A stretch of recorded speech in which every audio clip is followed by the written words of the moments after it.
Hello everyone, this is our reading for week 4. The concept is liberty and justice. We're going to learn about everyday heroes. Our vocabulary words: boycott. Joan bought apples instead of grapes after she joined the grape boycott. Encouragement. The encouragement we needed to win the game came from our fans. Fulfill. Jules got to fulfill his dream of performing in the school talent show. Injustice.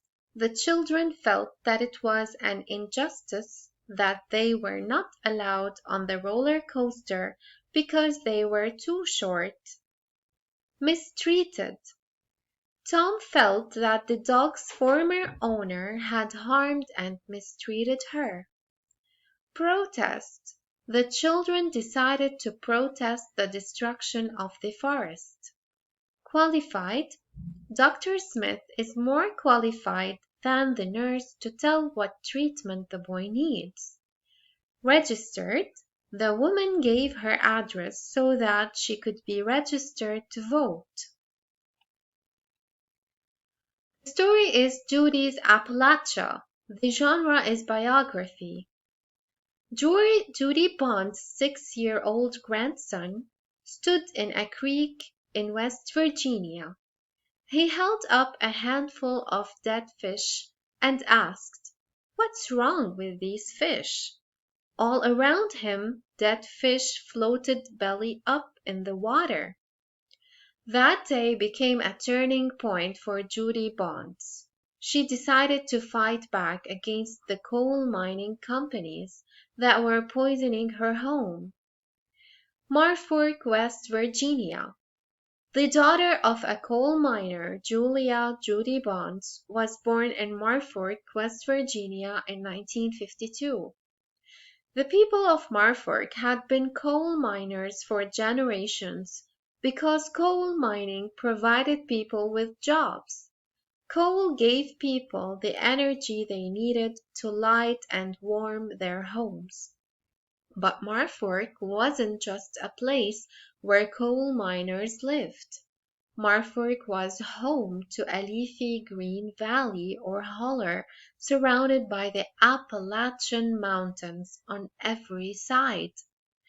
Judy's family had lived in Norfolk for generations. Judy grew up there, swimming and fishing in the river.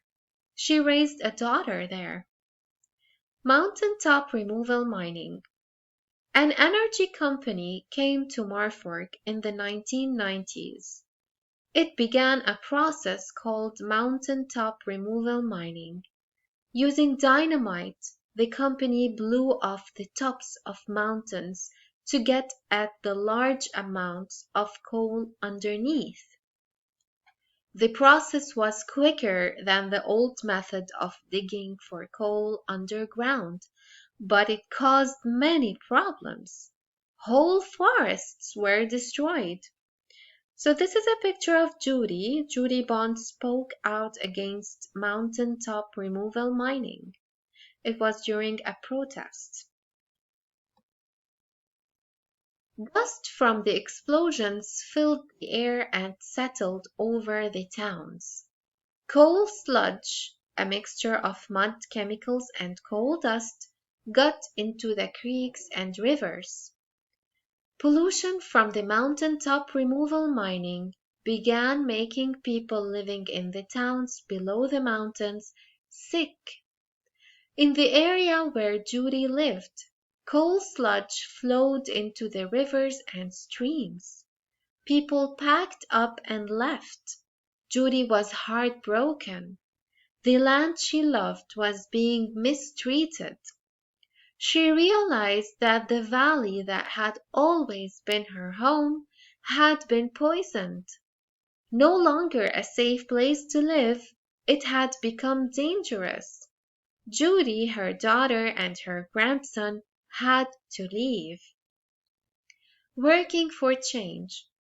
Something had to be done about the pollution. Judy decided it was important to protest against strip mining and demand that it be stopped. She felt that she must try to keep the area safe for people. She felt qualified to talk to groups about the injustice of whole towns being forced to move and mountains and forests being destroyed, all because of strip mining. After all, she had grown up in a mining family. Judy worked as a volunteer for the Coal River Mountain Watch, a group that fought against mountaintop removal mining. Eventually, she became its executive director. She registered to take part in protests against mining companies. At the protests, Judy faced a lot of anger and insults. Many coal miners were not opposed to mountaintop removal mining. They supported it because they needed the jobs to provide for their families. Judy knew it would be impossible to boycott the mining companies. The coal miners could not afford to leave their jobs. Instead, she pushed for changes to be made to the mining process. Slowly, small changes were made to protect communities in mining areas. In 2003, Judy was awarded the Goldman Environmental Prize for her efforts as an activist. Remembering Judy. Sadly, Judy could not fulfill all of her goals. She was diagnosed with cancer and died in January 2011. But her success has provided encouragement to other activists. Judy may not have been able to stay in her home, but her work will help preserve and protect the Appalachian Mountains and help others remain in their homes. Good luck.